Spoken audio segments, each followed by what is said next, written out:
Olá, este é mais um podcast Neotrabalhismo da TV ANN, Agência Nacional de Notícias. Meu nome é Caio Mirabelli. Para quem está assistindo pela primeira vez, o podcast Neotrabalhismo, ele fala de tudo. Ele fala de economia, ele fala de política, ele fala de direito. O convidado de hoje é uma pessoa muito especial. É o Dr. Sérgio Antunes Júnior. O Dr. Sérgio Antunes Júnior é advogado, pesquisador de política, ciências sociais e, atualmente, secretário adjunto da Ordem dos Advogados do Brasil, da Seccional do Rio de Janeiro. Doutor Sérgio Antunes, seja muito bem-vindo. Muito obrigado. A gente sempre começa aqui no podcast Neotrabalhismo com as perguntas fáceis, depois a gente vai dificultando até chegar nas complexas. É bom que a gente vai adaptando, né? Isso. A primeira pergunta fácil. Tanta profissão no mundo, por que optou pelo direito? Primeiro eu quero agradecer a gentileza pelo convite. É uma honra estar aqui sendo entrevistado por Vossa Excelência, assim eu vou chamar. Obrigado. É bom que a gente tenha esse hábito, principalmente quando nós estamos, embora seja um podcast, um ambiente informal, né? Mas eu acho que quando a gente está se referindo, eu faço questão de fazer isso lá na OAB. Nós chamamos os juízes de Vossa Excelência, nós temos que chamar nossos colegas de Vossa Excelência também, e eu não vejo qualquer problema. Eu acho muito bacana, a gente precisa dessa deferência. Então é uma honra estar aqui com Vossa Excelência hoje, é um prazer a gente discutir. Parabéns pela comissão que Vossa Excelência preside, que é de extrema importância para a nossa instituição. Como eu tive a honra de presenciar a posse, e percebi lá o envolvimento das pessoas, eu acho que foi um dos maiores públicos de posse da ordem dos últimos tempos. Parabéns, tinha muita gente interessada, e o trabalho que também é feito pela comissão de conscientização política e econômica do advogado, mas eu te falei que a gente tem uma responsabilidade também fora, porque a sociedade precisa, mas principalmente do advogado. Eu acho que esse trabalho multidisciplinar, ele tem tudo a ver com a nossa profissão atualmente, e a instituição fica agradecida por Vossa Excelência ter essa disponibilidade e permitir, que chegue conhecimento ao advogado, que é a característica da nossa gestão. A doutora Ana ela tem isso como prioridade, e eu também, os demais membros da diretoria, levar conhecimento ao advogado, que é a nossa ferramenta, é o saber. Então, respondendo à primeira pergunta, foi exatamente isso que me fez. Desde muito tempo, desde de criança, estou falando assim de 8, 9 anos de idade, eu leio muito. É um hábito que eu construí em casa. Como eu falei antes da gente começar o podcast aqui, eu tive um avô que lia bastante, o meu pai lia bastante, então em casa a gente tinha um hábito.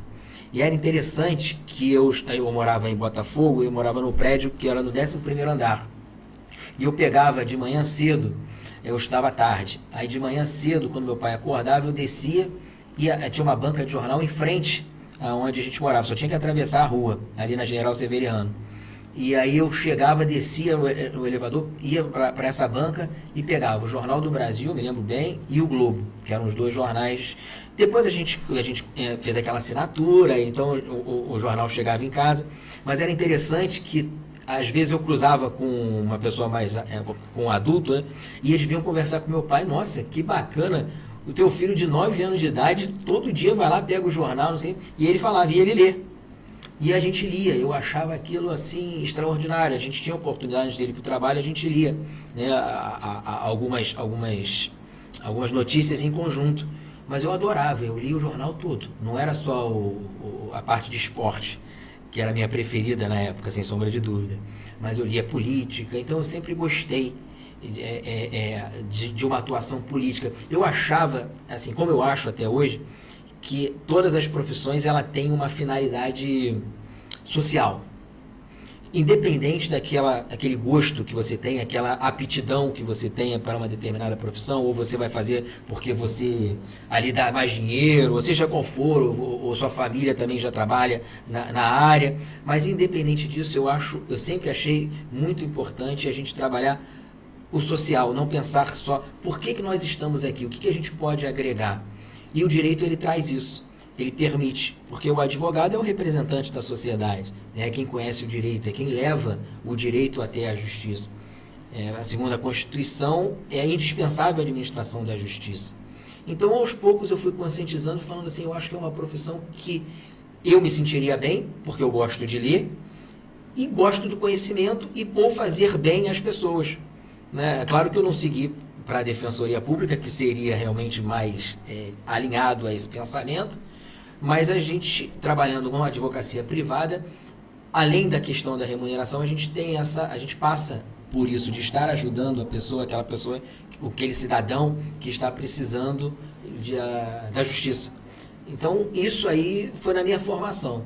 Meu pai tinha um escritório de contabilidade, meu pai chegou, ele é contador e se formou, ele fez até o 10º período de Direito, só não fez a prova da ordem, por questões lá profissionais mesmo, porque ligados à contabilidade. Só que ele tinha muito contato, ele ia muito aos escritórios de advocacia, ele trabalhava em escritórios de advocacia também na área dele. Então aquilo ali também me ajudou nessa construção, porque eu via ele chegando com os casos, a gente debatia. Então isso aí foi despertando essa paixão e me achei, né, dentro do direito, dentro da advocacia, de uma maneira extraordinária. Perfeito. Segunda pergunta. O senhor foi bem cirúrgico ao falar que o advogado ele tem que ler e ler. E nós sabemos que a leitura provoca a evolução do indivíduo porque o obriga a adquirir e desenvolver conhecimento. E ele até acaba se especializando em alguns assuntos. Então, como eu falei aqui no início, o senhor, além de advogado, é um pesquisador de política, de economia. Qual foi o presidente da República que mais respeitou, no seu parecer técnico de pesquisador de economia e política, o desenvolvimento econômico pós-ditadura 64? Olha, é difícil responder. Eu sou de 77, então quando eu nasci era o governo Médici. Sim. Não tive qualquer tipo de avaliação. Minha avaliação é histórica de busca de informações. Sim. Mas que eu comecei a conviver, assim, eu me lembro perfeitamente da eleição do Collor com Lula. Sim. Que foi a primeira eleição ali, acho que foi em 92, não foi? 1989. 89. Eu me lembro que ali já me envolvia, você vê, 89 eu tinha 12 anos. Então, ali eu já comecei a ter uma percepção política, é claro, de acordo com a minha idade, com ainda formação de conhecimento. E aí eu diria, com toda a sinceridade, doutor Caio, que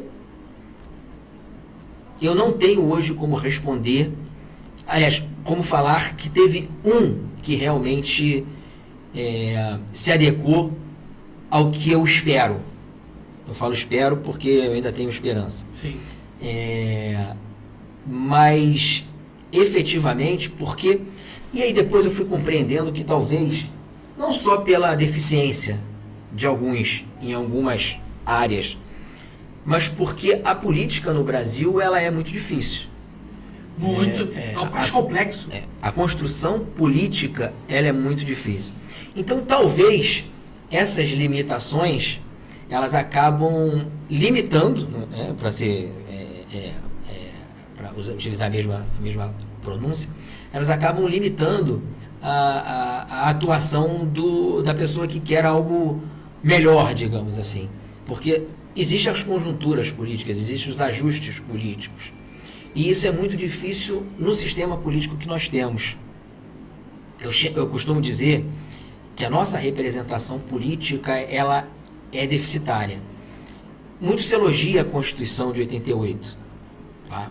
E eu sou um entusiasta da Constituição de 88 quando a gente fala dos direitos e garantias fundamentais. Foi um passo que a gente deu extraordinário. Mas eu acho que a gente precisaria de alguns ajustes na parte política, de representação. Eu vou dar um exemplo. Hoje, dos 513 deputados que nós temos, apenas 27 dos 513 foram eleitos pelo voto direto. É muito pouco. É difícil você falar em representação, em democracia, quando você tem um número desse.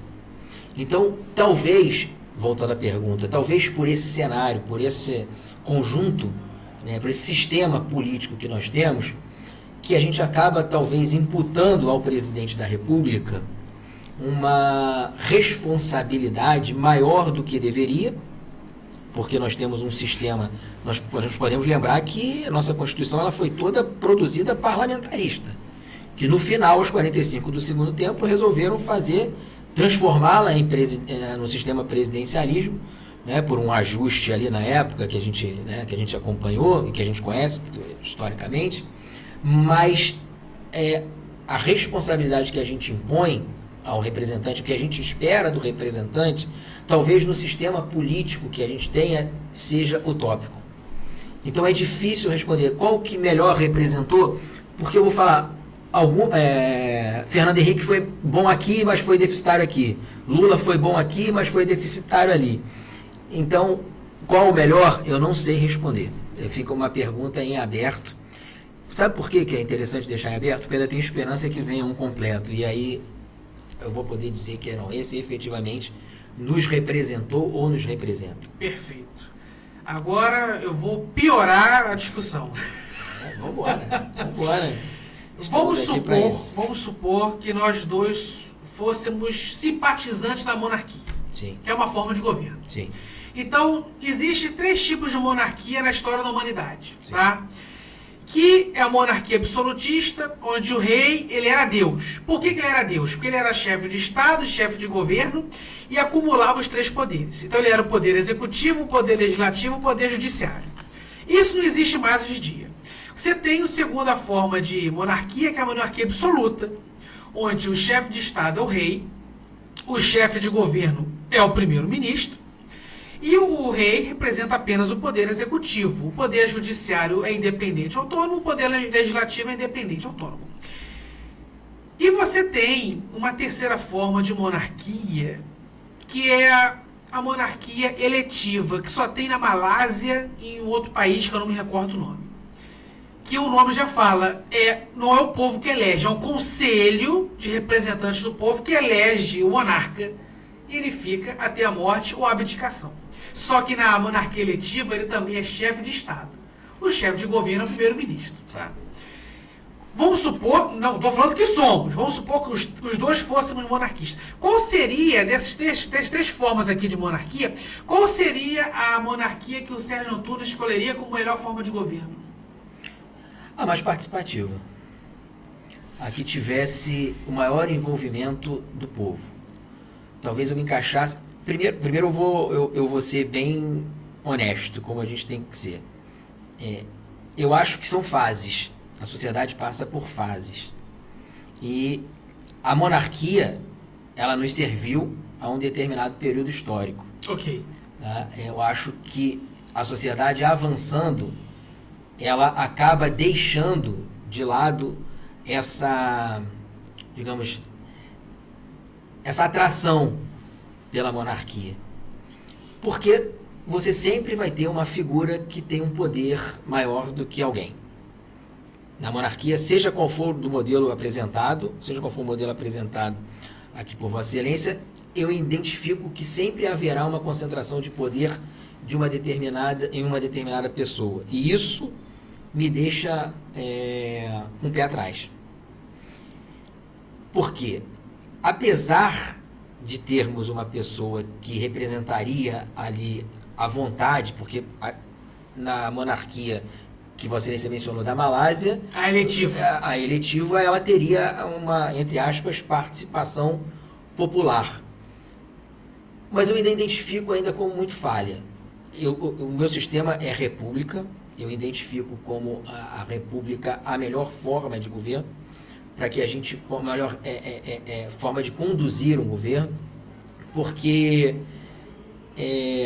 me parece que a questão da participação popular ela é essencial nessa construção. A monarquia parece que não foi muito ruim, como as pessoas falam para a gente aqui no Brasil. Pelo menos do ponto de vista histórico, de pessoas que a gente lê, que traduzem a realidade do que ocorreu, não aquela história que de vez em quando a gente lê que não é a real. Mas nós tivemos, no período monárquico aqui, a gente teve uma boa experiência. Para o Brasil foi um momento de evolução muito grande, evolução social. Mas eu acho que talvez a forma de transição não tenha sido ideal. Mais uma pausa. O senhor foi muito feliz agora quando trouxe a experiência da monarquia no Brasil. Porque nós tivemos realmente uma mesma forma de governo, monarquia, mas com gestores, com reis diferentes. Sim. Então, assim, Dom João VI, eu acredito que foi bom, porque ele criou Sim. o Banco do Brasil, Sem dúvida. bibliotecas, Sim. portos, né? Já o filho, o Dom Pedro I, por um lado foi bom, que conquistou a independência do Brasil, mas ele deixou a desejar na administração do governo. E o Dom Pedro II foi brilhante. Sim. Não teve um erro. O cara foi brilhante. Na economia, na educação, na infraestrutura portuária, no fortalecimento da nossa marinha. Mas assim, será que na monarquia, por o rei, o imperador, ser fixo e ficar no poder até a morte ou a abdicação do poder, não é uma maneira de proteger, preservar o país de influências internacionais? Então, eu não vou usar a monarquia, eu vou usar sistemas em que não são monarquias, mas que apresentam essa característica. Okay. Nós temos alguns países que têm essa característica, que alguns chamam de ditador, outros chamam lá, como o chinês lá, que a gente poderia encaixá-lo ali se a gente falava, um monarca. Eu acho que a gente teria condições de encaixar. Que tem elementos parecidos. Elementos parecidos, exatamente. Mas vamos voltar a essa figura central. Aí eu acho que cai no que nós conversávamos antes de abrirmos o podcast. No ser humano. A gente dependeria muito daquela pessoa que estaria sendo a representante. Da forma... Lembra quando nós conversamos agora há pouco sobre conhecimento? Sim. Saber que a gente pode levar para o mal e para o bem? Sim. Então eu acho que a gente dependeria muito disso. Seria excepcional se pegássemos um monarca com elementos direcionados a fazer o bem. Todo mundo iria gostar. Acabamos de dar o exemplo. Você acabou de mencionar Dom João e Dom Pedro II, que foram excepcionais. Dom João trouxe uma evolução para o Brasil de maneira extraordinária. Fez o Brasil virar um país. Porque a corte veio para cá. Exato. Então viramos a capital, né? Sim. Então essa ideia é muito boa, mas o ruim é a fragilidade que a gente tem em eventualmente colocarmos uma pessoa que não tem essa característica de atuar em prol do bem, em prol da É sociedade. uma faca de dois gumes. Sim, sim. E por isso que na República, na minha concepção, você acaba tendo um controle maior disso. Porque mal ou bem você tem uma participação popular. Claro, vamos falar de vários sistemas. Você tem alguns que parecem até umas oligarquias, né? Mas assim, há uma tendência de que essa concentração de poder ela não seja tão rígida. Porque o problema vai bater, como eu falo, o problema sempre vai bater no ser humano. Você pode ter o sistema republicano com presidencialismo de excelência. Se você tiver uma participação efetiva, se você tiver uma democracia efetiva, e se você tiver um presidente de excelência, se você tiver um presidente do Senado muito bom, se você tiver um presidente da Câmara muito bom. Então eu acho que vale mais a gente observar. Às vezes a gente se apega muito à questão do modelo. Qual é o melhor modelo? Mas será que o problema está realmente no modelo? Ou no gestor? Ou no gestor, na própria pessoa? Então eu me pergunto muito sobre isso. E aí eu falo, poxa, vou dar um exemplo atual aqui, polêmico. O problema está no Supremo Tribunal Federal? Pô, o Supremo Tribunal Federal é uma corte extraordinária, corte de justiça, corte constitucional. O problema pode estar em quem está na posição exercendo a função de ministro. Ministério da Previdência, Ministério do Trabalho. Quem é que está à frente? Eu acho que a gente tem que tirar um pouco dessa institucionalização do problema e identificar que, na verdade, nós temos que reconhecer as falhas do ser humano que conduz, seja lá o que for. Eu acho que essa é a grande questão nossa. Perfeito. Vamos mergulhar mais um pouquinho. O bom é o mergulho. Vamos embora. Estou à disposição. A República, assim como a monarquia, nós tivemos 3 monarcas diferentes que produziram 3 efeitos diferentes. Na República, a mesma coisa. Então, nós tivemos a República Velha, proclamada em 1889, pelo Marechal Deodoro, que foi lastimável. Tirou Dom Pedro II, que era um monarca excelente, por um golpe militar, e fizeram um governo horroroso. Mas aí nós entramos depois em Getúlio Vargas com o Estado Novo,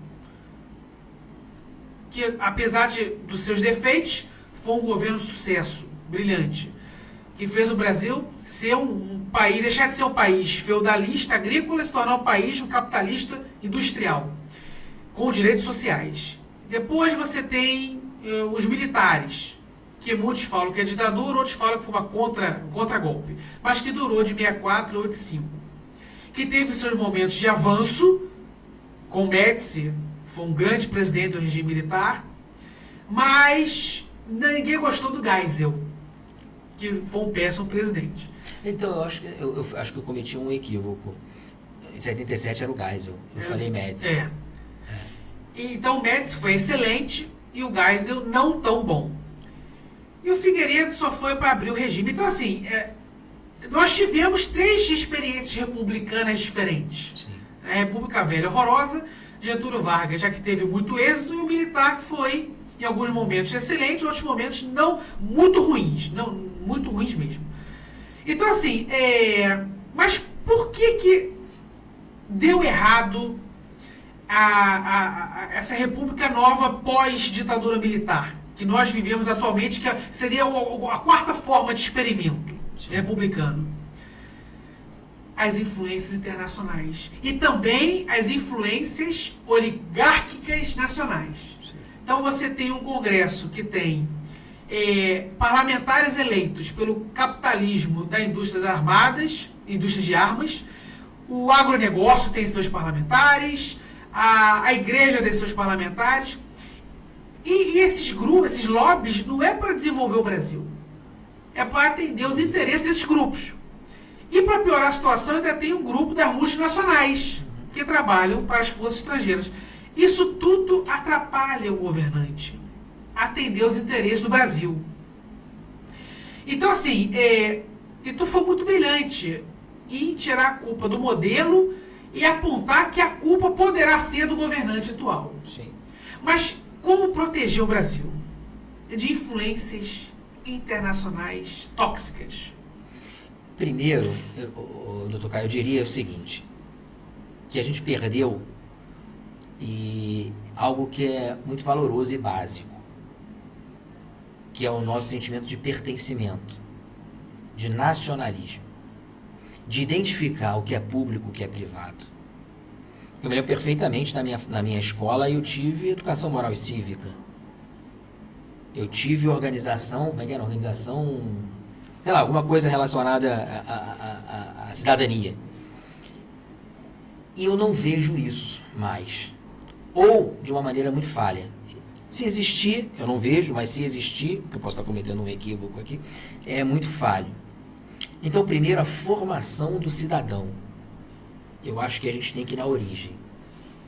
E como nós falávamos também antes do podcast, a questão da educação, que precisa ser prioridade, mas educação de qualidade, para a formação intelectual do indivíduo. Eu acho que a gente perdeu isso. Quando a gente perde essa noção de cidadão, qual o nosso papel dentro de uma sociedade, a gente tem uma dificuldade de reconhecer o nosso papel quando a gente está exercendo alguma função, no caso dos governantes, dos políticos, pública. Então, todos esses sistemas, assim, nós estamos passando por experiências. Né? Mas se a gente lembrar, e aí Vossa Excelência mencionou dos lobbies, Se a gente lembrar que a comissão de sistematização, aquela que construiu a nossa Constituição, salvo engano, presidida pelo Fernando Henrique Cardoso, já ali, na construção da nossa Constituição, nós tínhamos os lobbies. As pessoas desconhecem, eu me lembro perfeitamente em que tinham as audiências públicas, eles separavam por matérias, né? Cada parlamentar ficava responsável por uma matéria, previdência, trabalho, né? E tinham as audiências públicas que se discutia o que ia efetivamente ficar na Constituição. Aquilo era um filtro, a sociedade, entre aspas, participava, mostrava o que ela queria, constasse da nossa Constituição, os anseios sociais, só que aquilo ali passava por um filtro. E quem determinava como seria, quem determinou como seria ou não, foi a comissão de sistematização. E aí, inevitavelmente, e aí que eu falo do sentimento de nacionalismo, de você reconhecer o que é público, o que é privado, você respeitar, você saber que qualquer desvio de recurso, você está prejudicando toda uma sociedade, né? Você está achando que está se beneficiando, mas você está trazendo um prejuízo enorme para a sociedade. O que acontece? Tem, óbvio, e é natural que tenha influências das mais diversas, ainda mais quando a gente fala de capitalismo. Os interesses do capital, eles são muito grandes e são fortes, porque a gente está falando de dinheiro. Então, se aquele parlamentar, se aquele político, ele não tiver uma base, uma conscientização, não ser levado facilmente aos interesses internacionais, de multinacionais, seja lá qual for, muito difícil dificilmente você vai ter uma segurança nas normas que serão criadas ou na proteção dos direitos que deveriam ser criados para o cidadão. Então, se a gente falar de influência externa, a gente vai falar da nossa colonização. E aí nós tivemos uma influência aqui, não só portuguesa, a gente teve influência inglesa. Só que, diferente, eu sou um entusiasta da história norte-americana. Tá? Então, diferente do que a gente conduziu aqui, e eu não, diferente também do que as pessoas atribuem, não, a gente foi colonizado pelo português, então a culpa do português, eu afasto completamente isso. Eu acho que, na verdade, nós seguimos lá com aquelas capitanias hereditárias, com a divisão do nosso país em donos, né, em coronéis. O coronelismo, ele é muito enraizado na nossa sociedade, na sociedade brasileira. Mas aí entra no que você falou, nas oligarquias que comandam o país. Mas isso tudo só tem influência se tiver fragilidade. Se esses interesses tivessem uma certa resistência, eu acredito que talvez essas famosas influências internacionais e multinacionais, seja lá for do capital, elas não teriam tanto apego, porque o mundo inteiro é assim. O mundo inteiro sofre influência financeira, de capital. Só que alguns países, eles fazem mais pela população e tendem menos, por questão cultural, a serem influenciados por essas forças, digamos assim, externas. Eu acho que o nosso problema é esse. A gente precisa ter uma formação básica de qualidade sem essas raízes impositivas, ideológicas, que impedem o raciocínio do cidadão, né? Porque você forma o cidadão de uma maneira direcionada, você não permite que ele tenha o livre-arbítrio, que ele tenha a possibilidade de compreender o que de fato se adequa ao que ele entende, porque você dá uma qualidade, você dá uma educação frágil, então aquela pessoa ou ela é direcionada, ou ela não tem capacidade suficiente para entender o que é certo, o que é errado, porque ela está inserida em um meio em que, se ela não tiver uma consciência, dificilmente ela vai poder exprimir a própria opinião. Então, para terminar a resposta, eu acredito que essas influências, elas só tendem a ter sucesso quando você encontra uma fragilidade dentro daquela sociedade, no caso dos representantes.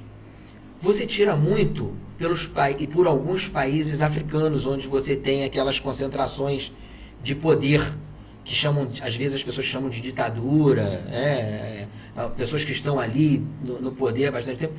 Você vê que você tem conhecimento de que grandes multinacionais exploram Sim. esses países, Sim. retirando recursos naturais, sempre uma contraprestação, mas não para a população como um todo. Uma concentração, para um político, para um presidente. Sim, ali o ditador e o oligarca ao mesmo tempo. Exatamente. Então eu acho que o Brasil, a gente perdeu muito isso. E aí eu parabenizo exatamente quando falamos de Dom João. Que embora tivesse toda aquela questão de Portugal, né, mas de um reino unido que efetivamente se reconhecesse que a essência de pertencer àquele Reino Unido, de ter coisas favoráveis àquela sociedade. Aquela sociedade ela precisa desenvolver para que o reino se desenvolva e, por consequência, sucesso em todas as áreas. Então, eu acho que falta para a gente isso. Perfeito. Quando a gente estuda a história, nós aprendemos que a ditadura militar, ela teve pontos positivos e negativos. Ela teve pontos positivos, a infraestrutura brasileira se desenvolveu com a criação de portos, aeroportos, a Embrapa, que é uma empresa estatal brasileira, orgulho nacional, desenvolveu ciência e tecnologia para que o agronegócio do Brasil fosse o maior do mundo.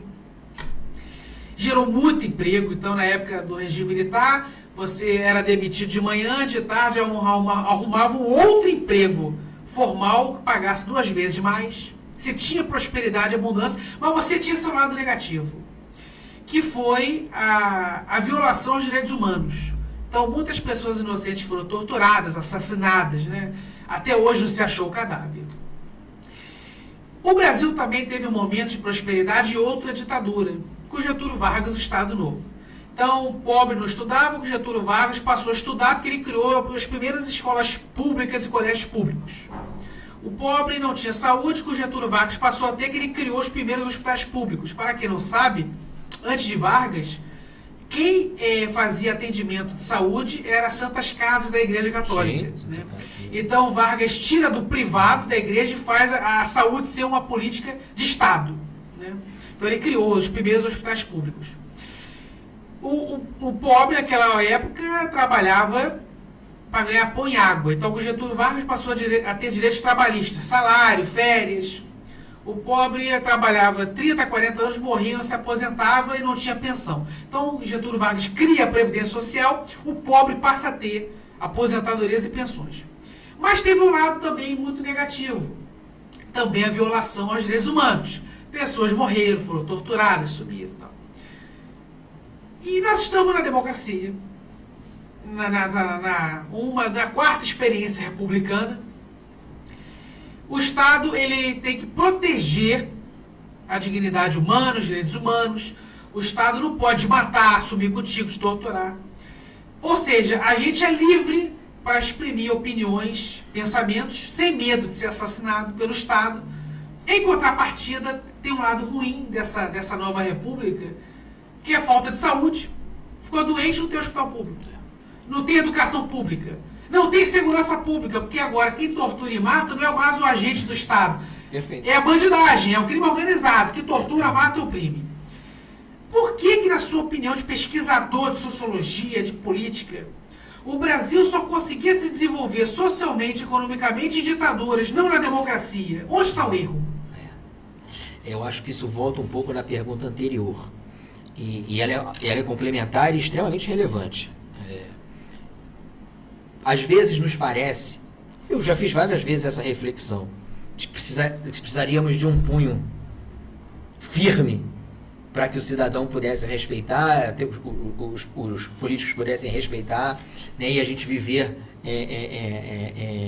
de maneira honesta, justa, porque sem a opressão, já passou isso pela minha cabeça, sem uma opressão, sem alguém com pulso firme, tenderíamos a burlar a lei, as normas.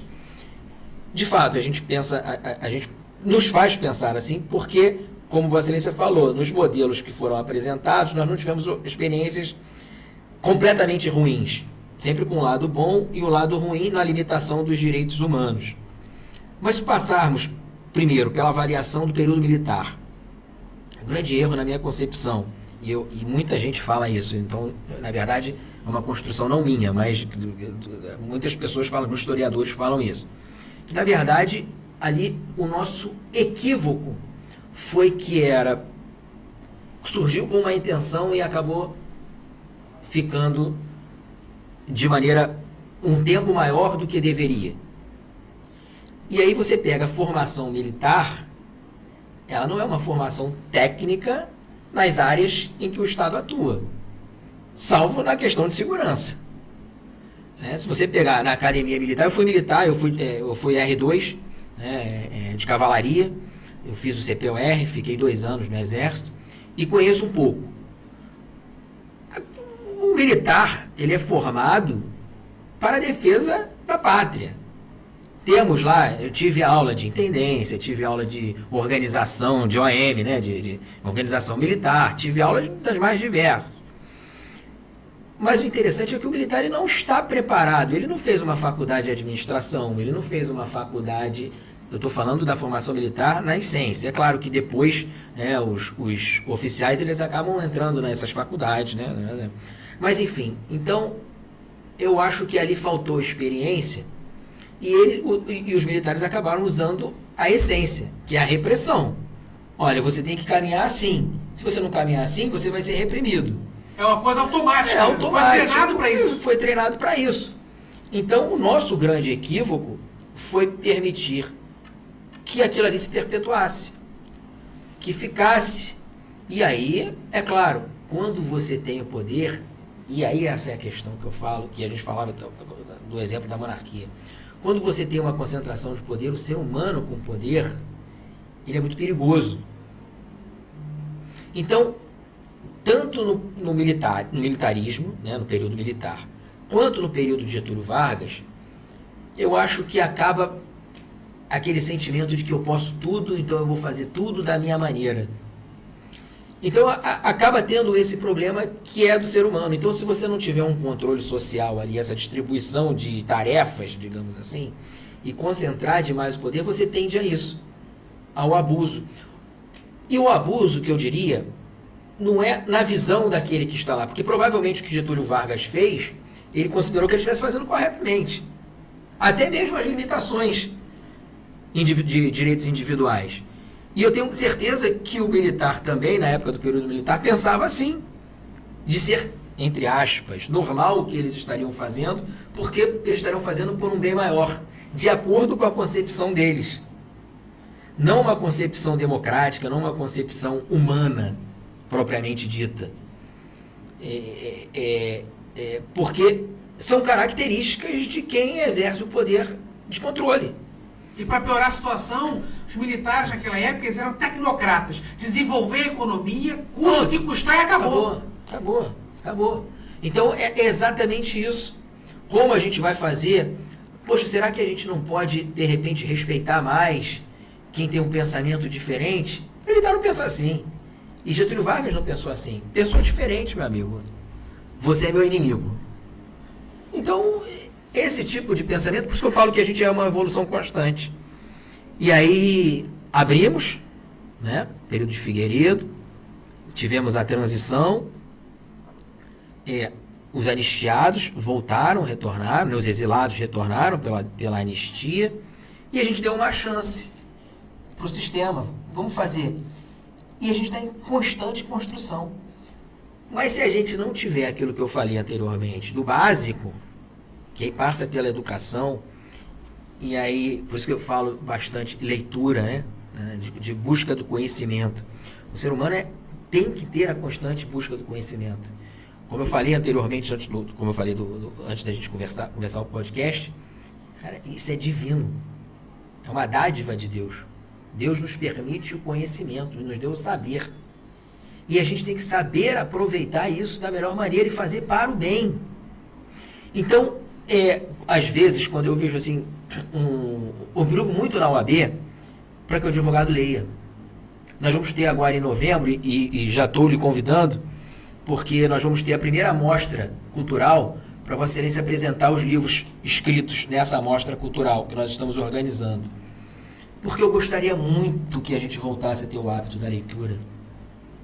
Porque nos permite conhecimento, ampliação do conhecimento. E aqui a gente estava falando da questão multidisciplinar, não basta você ler somente o direito específico da sua atuação. A demanda, principalmente o profissional do direito, que ele exerça essa atividade de leitura, essa habitualidade, esse hábito de leitura, de outras áreas também, para formar raciocínio, para melhorar o raciocínio. Então, tudo passa, não adianta, tudo passa pela educação e pela formação moral, né, e ética de um povo. Então, voltando, qual o melhor sistema para a gente? É um sistema em que a gente tenha o ser humano qualificado, esteja apto a raciocinar para escolher o que for melhor para ele, de acordo com as experiências que a gente faz de maneira constante. Eu não vejo que o sistema atual seja ruim, tirando a minha crítica do ponto de vista político da Constituição, né? Da conjuntura política da Constituição, mas que pelo menos nos capacite, nos torne aptos a enxergar que esse modelo precisa ser melhorado. E isso só vem através do conhecimento. E hoje a maior crítica que eu faço é dessa ausência de conhecimento, porque a gente não tem esse senso crítico de apontar efetivamente o que seria melhor para a sociedade nessa transformação. Eu não vejo ninguém discutindo a Constituição política do Brasil. Se fala assim, a gente precisa mudar a Constituição. Opa, peraí, cara. A gente nunca vai mudar a nossa Constituição, essa Constituição de 88, a essência dela, porque foi uma briga a gente construir aqueles direitos e garantias fundamentais. Mas a gente precisa ter um senso crítico. Opa, esse modelo aí, não sei não. Será que essa nomeação do presidente da República, do ministro do Supremo, a vitaliciedade do cargo, sabe, esse poder quase ilimitado do presidente do Senado, do presidente da Câmara, as limitações do poder do presidente, o presidente fica na mão do legislativo, e aí há uma troca de favores ali, você me dá isso para que eu possa fazer isso. Isso é político, eu não vejo. Mas se fosse assim, uma coisa, tem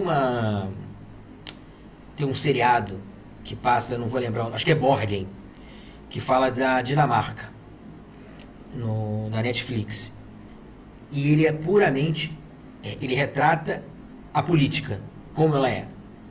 Eu vou nomear o fulano porque o fulano tem um grupo maior e vai me ajudar aqui. Não sei. Mas eu reparo, tudo bem que é um seriado e talvez não mostre a realidade.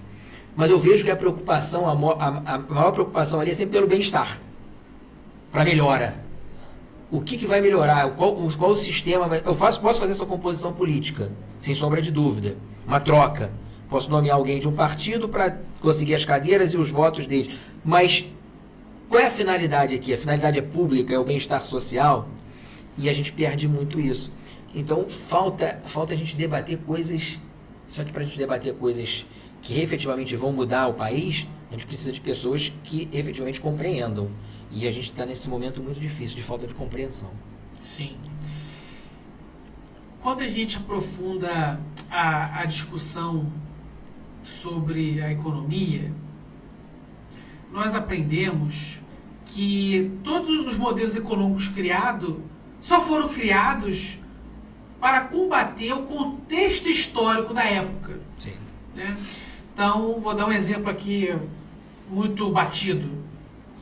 Na época que Karl Marx e Engels criaram o marxismo, o socialismo marxista, o socialismo científico, era um contexto histórico horroroso de avanço da Revolução Industrial, onde os trabalhadores não tinham direitos nenhum, trabalhavam 14 horas por dia para ganhar pão e água, e mulheres grávidas trabalhavam, as crianças trabalhavam, morriam esmagadas nas fábricas, e o lucro era só do dono do meio de produção, burguês. O pobre continuava pobre e explorado. Então Marx ele deu métodos de combater aquela realidade específica, não a realidade complexa, a realidade específica daquela época. Perfeito. Só que alguns elementos do marxismo até hoje são discutidos e debatidos. Como, por exemplo, ele defendeu o Partido Único, que assumisse o controle do Estado pela Revolução Armada, que implantasse uma ditadura e que dizimasse todas as classes sociais, deixando todo mundo na mesma classe social específica, e que o Estado controlasse a economia, estatizando os meios de produção. A pergunta que eu te faço é, qual é o seu diagnóstico? Por que esse modelo deu errado em todas as sociedades, exceto na China, que continua próspera e abundante com esse tipo de pensamento, ideia e papo? E eu vou me permitir, aliás, vou pedir licença para tentar descaracterizar a China desse modelo. Perfeito. Assim, mas é uma opinião. Mas a resposta está exatamente no início da sua pergunta. Porque é utópico. Ok. Dá certo no campo das ideias, não na prática. Ok. Eles falavam que era utópico. Não sou eu que estou falando que era utópico. Eles falavam que era utópico. E foi importante, como você mencionou, de maneira extraordinária. Foi de momento. É claro que o mundo passava por uma revolução industrial, em que não havia direito algum, como você mencionou, grávidas trabalhando, crianças, né, menores de idade trabalhando, porque o que se buscava era o capital, e eles se sujeitavam a isso porque eles queriam ter o dinheirinho deles. Porque foi ali também que a gente começou a ter o comércio, né, porque eles tinham dinheiro para poder comprar. Foi uma mudança. E aí, Marx e Engels, que era filho de um industrial, Engels era filho de um industrial, de um dos que supostamente explorava a mão de obra. Mas talvez ele fosse aquele filho rebelde. Eles identificaram, poxa, não vou discordar que eles tenham realmente tido um pensamento humanitário. Ok. Sem sombra de dúvida. Ok. Mas eles identificaram que poderiam, através desse momento, não vou falar uma exploração, digamos, política, não, porque eu acho que eles também não tinham essa pretensão. Mas, de fato, eles agregaram ali o útil ao agradável, digamos assim. Ao mesmo tempo em que eles criavam um modelo, eles falavam assim, olha, vocês são explorados, vocês estão sendo explorados, isso aí quem deveria comandar isso é o proletariado, nós que deveríamos ser os donos das fábricas, assim. Mas eu acho que foi de momento. E o que me deixa hoje triste, e eu falo aqui, eu não gosto muito de falar sobre esse assunto abertamente, porque justamente eu ainda acho, e aí sem desmerecer ninguém, eu acho que ainda a gente precisaria evoluir mais como sociedade para a gente poder começar a discutir esses assuntos. Porque nós não estamos ainda preparados com uma formação de educação intelectual apta a discutir esses assuntos mais profundamente. Tá? Porque hoje eu acho que é tudo empacotado. Tudo chega de um jeito e a pessoa aceita, entuba e reproduz aquilo ali.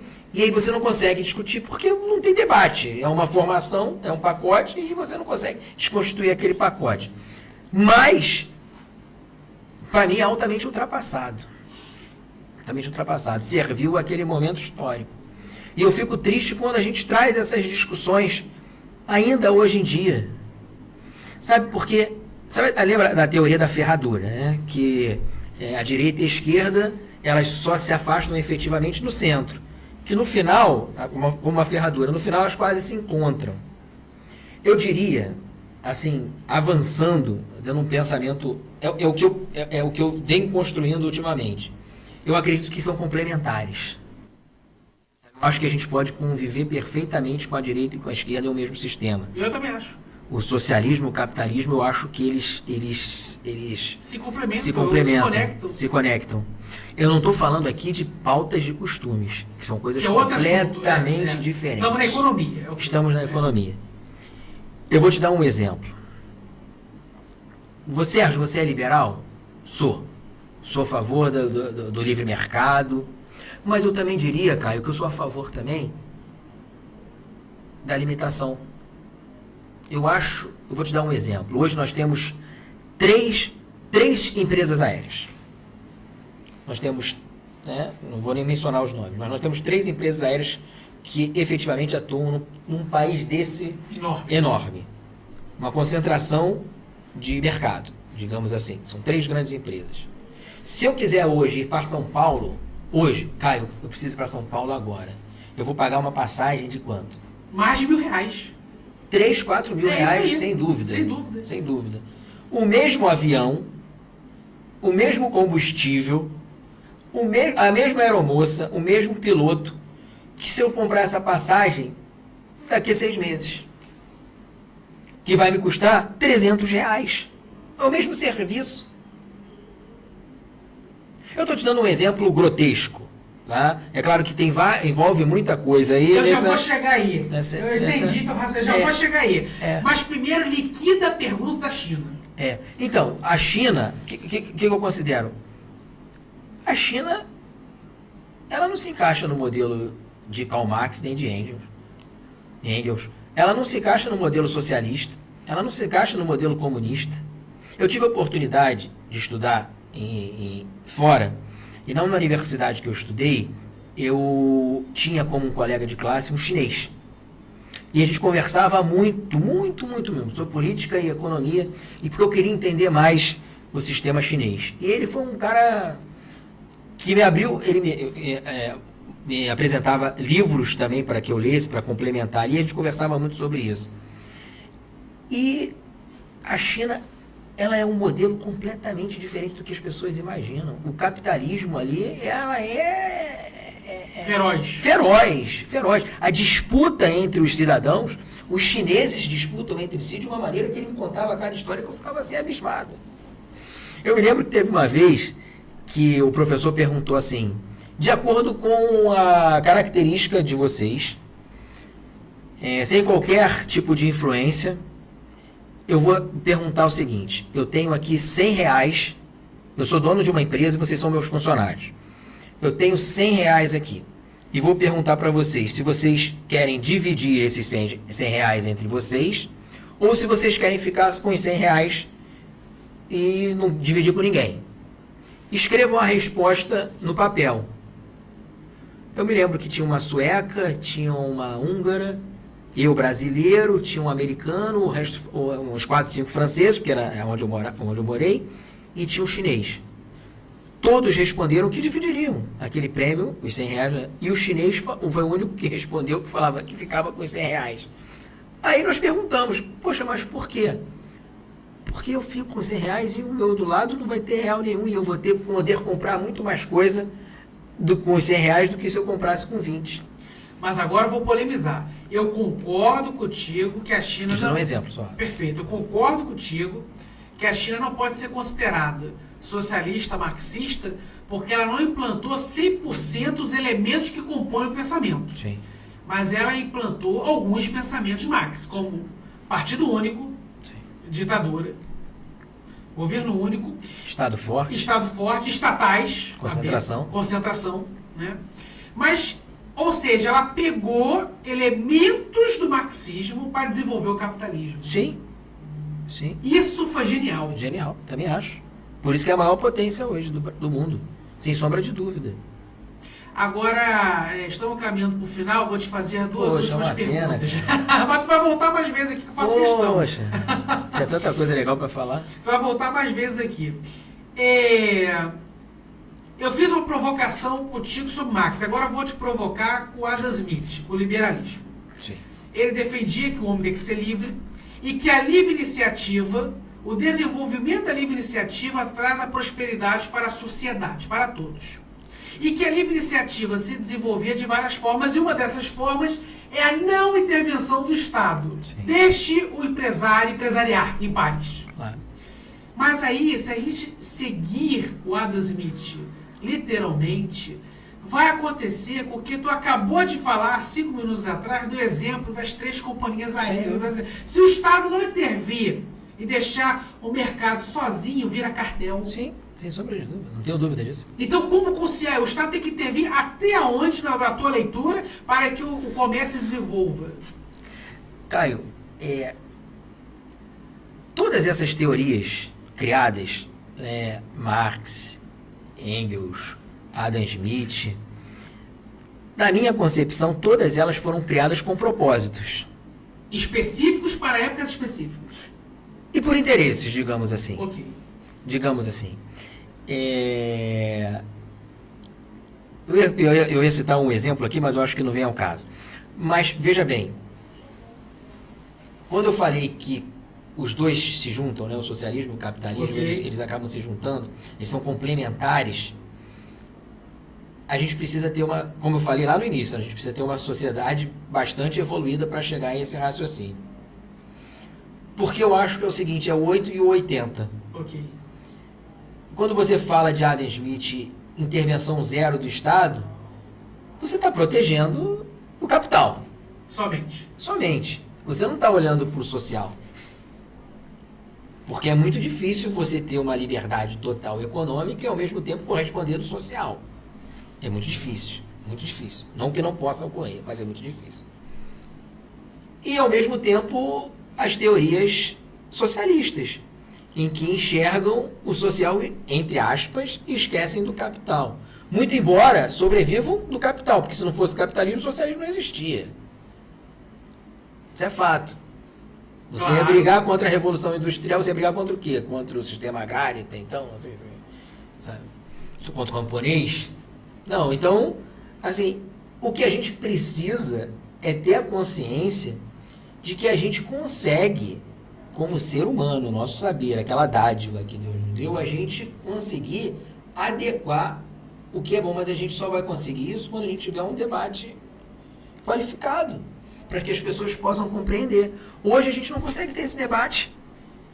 Como é que a gente vai falar assim, cara, sabia que dá certo os dois? Esse cara está completamente maluco, sabe? Ou é assim ou é assado. Sim. Então, assim, a China está dando certo porque talvez ela esteja com as limitações de garantias individuais que existem. E aí, talvez, num desenvolvimento maior, né, deles, eles possam entender que não é um modelo ideal também, porque você tem um controle muito forte do Estado, né, no indivíduo, as limitações, essa liberdade de expressão, ela não é como se imagina. Então, que isso faz parte, a gente precisa ter a liberdade de expressão, né? Agora, identificar o modelo ideal passa por uma construção que requer como é que se diz? Uma flexibilidade de ambos os lados. Só que os interesses maiores, inclusive financeiros, de poder, eles impedem que isso ocorra. Então, bastaria que a gente tivesse uma sociedade mais consciente, né, melhor qualificada, para que a gente possa entrar nesses debates.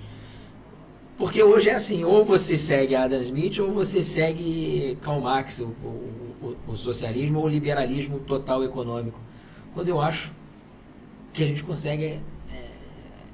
O equilíbrio existe. O equilíbrio, cara. A social-democracia é o equilíbrio. Outro dia um amigo meu falou, cara, você é um social-democrata. Aí eu falei, sabia que eu nunca pensei sobre isso? Por quê? Eu sou conservador nos costumes, eu sou cristão, fui do exército, eu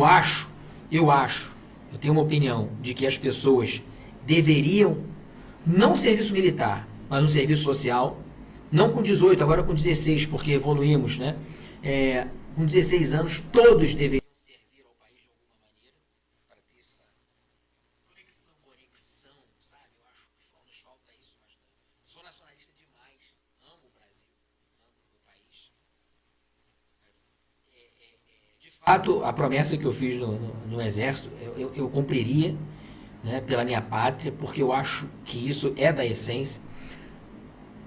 Mas, ao mesmo tempo, do ponto de vista econômico, eu tenho uma visão completamente diferente do que eles chamam hoje de capitalista, de liberal, completamente liberal. Mas veja bem, só para fazer uma correção, eu sou conservador nos costumes, mas eu sou completamente a favor, vou te dar um exemplo, da união do casamento, né? Do casamento do mesmo sexo. Sim. Eu acho que isso é uma escolha do cidadão. Eu não posso criticar, não posso impedir, nem como cidadão, nem como Estado, que a pessoa se identifique de uma maneira e queira ser feliz daquela maneira. Estou falando de algo polêmico aqui mesmo, porque é para isso. Mas eu também não posso permitir que, ao mesmo tempo, aquilo ali seja impositivo. Eu não posso chegar numa escola com crianças de 5, 6 anos e mostrar que o que a gente viu aí recentemente, eu sou totalmente contrário a isso. Sou totalmente contrário a isso. Então eu acho que a gente tem que parar com carimbo. Sim. Ou você é isso, ou você é aquilo, ou você é conservador, ou você é de esquerda. Nós todos, eu tenho absoluta certeza, nós somos contra a corrupção. Sim. Nós somos contra a maldade. Sim. Fazer mal a alguém, né? Se locupletar indevidamente. Nós todos somos contra isso. E aí, às vezes, as pessoas falam assim, cara, eu sou contra o socialismo porque o socialismo só tem ladrão. Você já escutou isso, né? Porque o PT, não sei o que, só tem ladrão, não sei o que, não sei o que. Você está confundindo as coisas. Sim. Você está falando de ato de ser humano, né? E com uma ideologia, uma posição ideológica. Você foi perfeito, porque a corrupção ela pega todas as esferas de poder, todos os tipos de máquina pública, todos os tipos de pessoas. E você provocou até uma polêmica, porque veja bem, no século XX, o socialista raiz, ele era marxista na economia, mas ele era conservador nos valores. Sim, muito. Sim. Muito. Sim, não, Stalin, Che Guevara, Fidel.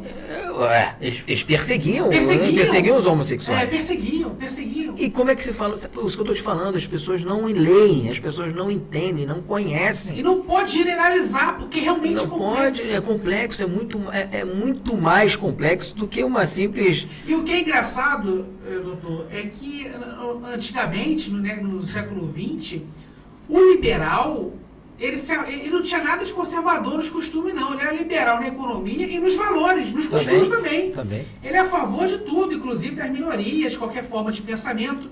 Hoje o liberal, ele já se aproxima do conservador nos costumes e só fica liberal na economia. Então, para você ver como é que a política é uma evolução, é uma transformação constante que você não pode botar rótulos. Tudo é complexo. Tudo é complexo. Última pergunta.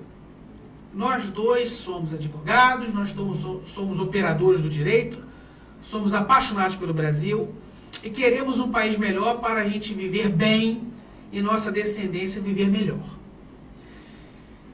Se a gente depender dos políticos que estão aí, a gente já era o país também. O que a Ordem dos Advogados do Brasil pode fazer para contribuir para o desenvolvimento econômico, social e político do Brasil? Nós temos as comissões, que são as longa-manos, inclusive a sua comissão, a comissão de Vossa Excelência, é uma comissão muito importante para isso, para que a gente possa resgatar e trazer para a instituição os debates. Porque a Ordem dos Advogados, ela não é só representante dos advogados, ela exerce um papel social muito relevante. Então, na defesa do Estado Democrático de Direito, dos direitos humanos, a gente não pode nunca esquecer o papel da Ordem dos Advogados no nosso Estado Democrático de Direito. As comissões, elas têm essas atribuições, elas são longa-manos da gestão. Ou seja, nos temas específicos em que elas atuam, elas trazem os debates e as discussões para que a gente possa, como instituição, se posicionar dentro do possível, buscando sempre essas finalidades institucionais. Agora, eu falaria que a gente ainda tem um papel maior, e veja bem, não é crítica pessoal. Tá? Muito pelo contrário, eu tenho muita admiração pelas pessoas que estão no Conselho Federal, da Ordem dos Advogados, são os nossos grandes representantes, são grandes advogados, estão lá por mérito, mas eu acho que nós, como instituição, nós precisaríamos hoje ter um debate interno sobre o nosso posicionamento atual.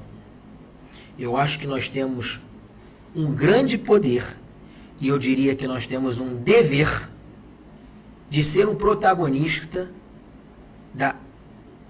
de apaziguar, de acalmar os ânimos, trazer a paz para um momento que a gente está vivendo, que é muito sensível e que eu me preocupo bastante. Hoje o termo da moda é escalada, né? Para que ocorra uma escalada para algo muito mais grave do que a gente possa imaginar, porque as paixões, elas estão acima do racional.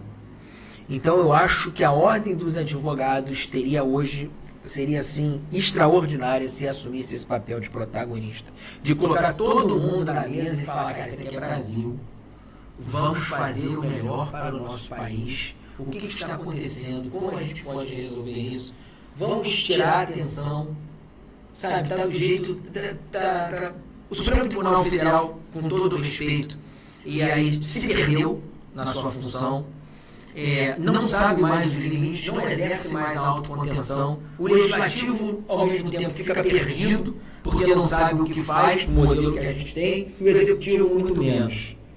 E aí ficam as questões que eu não acho que são ideológicas, eu acho que são de interesses. Elas são travestidas de ideologias, mas são de interesses, muitas vezes pessoais. Então isso aí gera um problema enorme, que se não tiver uma instituição com a força que tem a ordem para assumir esse protagonista, porque nós não podemos ser coadjuvantes. A Constituição colocou o advogado e existe a lei, o Estatuto da Advocacia, que coloca a Ordem dos Advogados em uma posição muito relevante no cenário republicano e no nosso Estado Democrático de Direito. Então eu acho que a gente avançaria, mas esse é um debate interno que a gente já está fazendo, mas eu acho que a gente precisa avançar para que a gente possa, nesse momento, principalmente que nós estamos passando, para que a gente sirva de instrumento para apaziguar os ânimos, para que a gente possa trazer uma pacificação social e a gente possa, assim, voltar a pensar e debater corretamente a economia, a política, para que a gente possa desenvolver o país. O país é riquíssimo, o Brasil é extraordinário. A gente tem um potencial, tem um político que fala muito isso, né? A gente tem um potencial muito grande. Cara, e é impressionante o quanto a gente continua sendo o país do futuro. Lembra que sempre falou Brasil é o país do futuro? Quem falou isso foi eu esqueci, acho que foi um inglês que mencionou que o Brasil seria o país do futuro. E a gente tem que trazer esse futuro para o presente. E isso só vai ocorrer, e aí bate naquela sua pergunta de interferências externas, de interesses de multinacional, de capital, né? A gente só vai evoluir quando a gente tiver esse sentimento mesmo de pertencimento. Porque a gente vai olhar assim, o Brasil tem o potencial de ser a maior potência desse mundo. Eu não tenho a menor dúvida.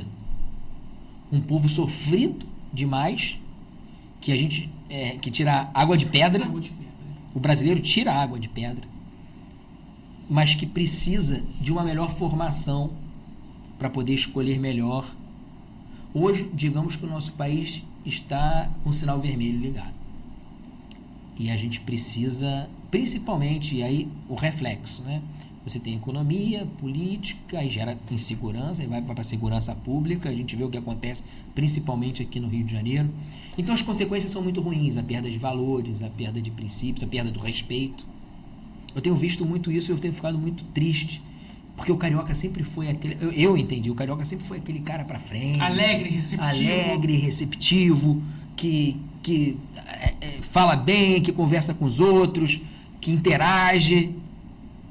Eu tenho percebido que a gente está diferente. Está perdendo essa naturalidade. Está perdendo essa natureza que nós temos, que nós construímos, que é bacana.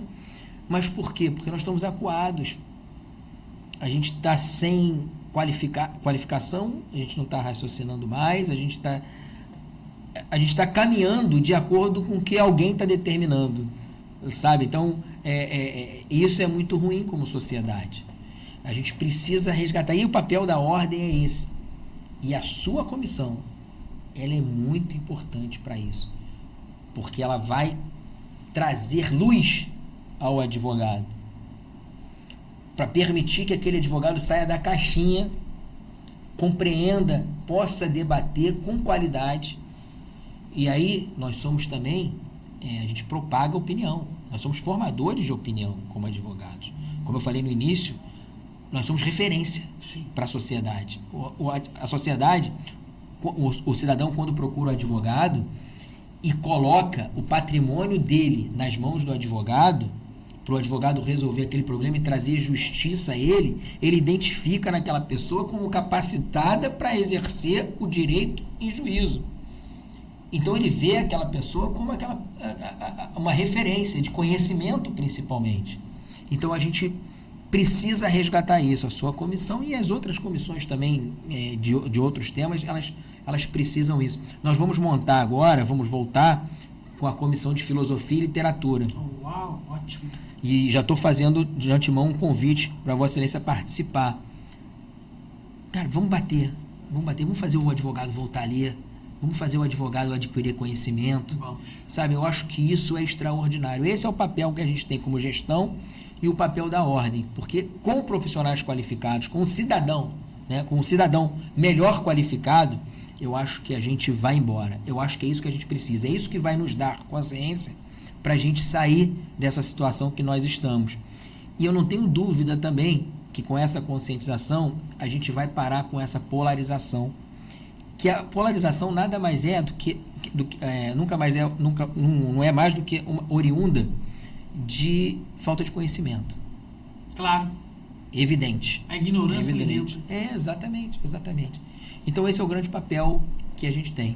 Eu fico feliz de ter participado aqui hoje com você, mas acho que ultrapassamos, Vossa Excelência, porque acho que nós ultrapassamos aí o tempo, mas eu estou à disposição, porque eu sou entusiasta desse tipo de debate. A gente precisa ter esse tipo de debate, que é muito importante. E quando você quiser, quando Vossa Excelência quiser, estou à disposição. Foi um prazer. Quero deixar claro aos telespectadores do podcast Neotrabalismo que o Dr. Sérgio Antunes vai voltar aqui sempre. Já vou ainda hoje marcar a participação dele mês que vem aqui para falarmos de mais assuntos de política e economia. Vamos falar. Doutor, muito obrigado pela sua presença. Prazer. Olha, revelei só querer cortar a Vossa Excelência, mas eu revelei algo aqui hoje que eu não costumo revelar não, tá? Porque justamente eu não vejo, como eu falei, às vezes eu posso ser mal compreendido, né? Mas eu acho que a gente está aqui para falar mesmo, né? Assim, e eu me sinto muito à vontade de poder aqui no seu podcast falar coisas que muitas pessoas, meus amigos sim, os mais próximos, eu converso bastante a respeito, mas eu nunca expus dessa maneira as minhas opiniões, e fiz dessa maneira porque me senti confortável e confio bastante nesse nosso debate qualificado. Fico feliz, o podcast Neotrabalismo é seu, tu está em casa. Muito obrigado novamente. Mande meu abraço apertado para nossa presidente, doutora Ana Tereza Basílio. Ela vai adorar. Fala para ela que eu estou esperando ela aqui. Ela vem com certeza. Envie meu convite para ela que eu estou esperando ela aqui. Vem. Pode marcar aí que eu passo para ela a data. Maravilha. Ela vem com o maior prazer. A Ana é extraordinária. As pessoas precisam ouvir a Ana. Maravilha. Fico muito feliz. Encerramos mais um podcast Neotrabalismo da TV ANN. Muito obrigado pela sua curtida, pelo seu comentário, pelo seu compartilhamento. Não esqueça de compartilhar ao máximo, porque conteúdo de qualidade você encontra aqui, todo mundo tem que ter acesso. Novamente, muito obrigado. Abraços fraternais.